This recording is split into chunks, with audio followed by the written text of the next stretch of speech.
Yo, salut les potes, c'est ProPsycho, j'espère que vous allez bien. On se retrouve aujourd'hui pour une lecture de pro. Ça fait longtemps que je vous ai pas proposé une de mes lectures actuelles. Et en ce moment, je suis sur quelque chose qui est très proche de My Hero Academia. Vous l'avez bien deviné, c'est Vigilante. De toute manière, ça doit certainement être dans le titre de ma vidéo, mais c'est pas grave. Vigilante.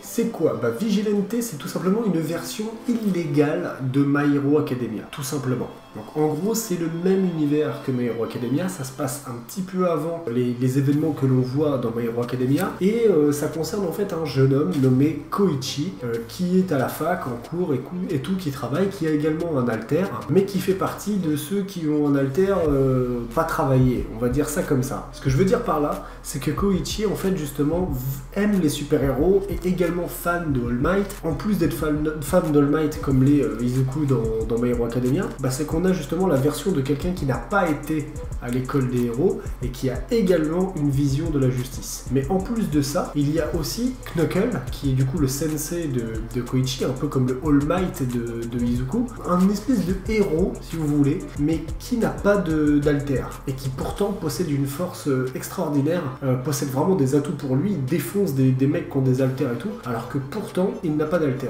On a d'un autre côté également Pop, qui est quant à elle en fait le troisième personnage de ce trio, qui est d'ailleurs assez intéressant. Pop, elle, veut vraiment être une pop star en fait. Son alter est celui du saut. En fait, elle fait des grands sauts, des grands bonds, ou elle fait des espèces de concerts sauvages. Là où c'est intéressant, c'est qu'en fait, ça nous apprend plein de choses sur la société qu'on a dans My Hero Academia. Comme par exemple, comment les héros ont été définis comme des super-héros. Comment les premiers héros ont été identifiés comme héros. Pourquoi justement il y a eu toutes ces lois qui ont été mises en place. Comment ces lois ont-elles été mises en place. Qui surveille les héros. On a appris par exemple plein de choses, qu'il y avait eu un premier groupe de héros, de personnes à alter dans une région des États-Unis. Parmi toutes ces personnes-là, ils sont un certain nombre, et ben il y en a eu qu'un tout petit nombre qui a été nommé héros, et les autres se sont transformés entre guillemets en vilains. Il y a également la notion justement de justice, comme je vous le disais, qui est différente dans My Hero Academia, parce que dans My Hero Academia, on suit des super vilains et des super héros qui sont super héros et qui sont super vilains, ou à l'académie. Alors que là, tu suis des personnes qui ont des alters, et ça vient rendre en fait justement une certaine cohérence à l'univers de My Hero Academia, où 80% de la population ont un alter, ont un pouvoir finalement, et pourquoi il y aurait des personnes qui ne se serviraient pas de leur pouvoir, et qui pourtant voudraient devenir peut-être policiers, gendarmes, ou peu importe, héros, mais qui n'ont pas pu le devenir parce qu'ils n'ont pas été dans cette école. On a les répercussions de ça. Un mec qui a un alter mais qui n'est pas considéré comme un héros et qui l'utilise, il n'a pas le droit de les utiliser. Il y a certaines règles qui ont été établies justement depuis la naissance des alters. On voit justement un jeune qui va à la fac, qui a un boulot,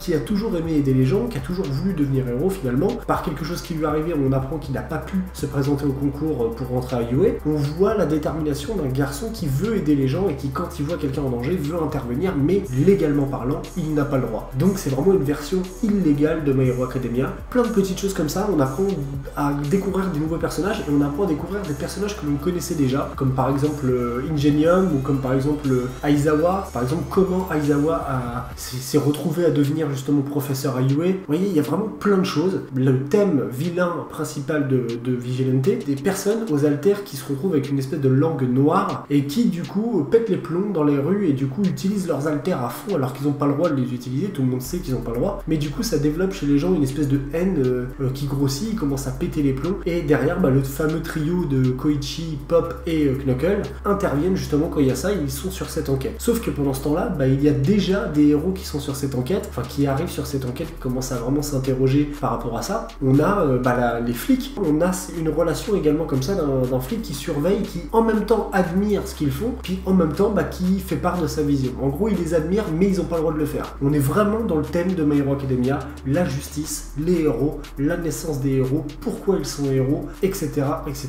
En plus, on s'attache au personnage parce qu'il y a beaucoup d'humour, et c'est fait exactement dans les mêmes traits, un petit peu que My Hero Academia. Des petites réflexions, des petits trucs qui te font toujours sourire, qui te font toujours marrer. Si en ce moment vous cherchez quoi lire, et que vous n'avez pas encore commencé, commencez Vigilante. Franchement, si vous avez aimé My Hero Academia, vous aimerez forcément Vigilante. Si vous pouvez pas les acheter physiquement pour X ou Y raison, vous pouvez toujours les acheter de manière dématérialisée, mais essayez de les acheter tout simplement parce que ça permet de continuer d'avoir des mangas. Si on les achète pas, si on va que sur des sites gratuits, il y en a des sites gratuits et ça peut toujours dépanner, mais je veux dire, dès que vous pouvez, essayez de vous le procurer physiquement et essayez d'aller dans les boutiques les plus proches de chez vous, des librairies, des magasins spécialisés, des choses comme ça. C'est ce que je peux vous donner comme conseil et comme lecture en ce moment. Franchement, je pense que vous allez kiffer. N'hésitez pas d'ailleurs à me dire si vous allez vous y mettre, si vous connaissez, sans spoiler, mais dites si vous connaissez et donnez votre avis en commentaire. J'espère que ça vous a plu cette petite lecture et puis comme d'habitude, j'ai plus qu'à vous souhaiter une excellente fin de journée. À très bientôt. Ciao ciao.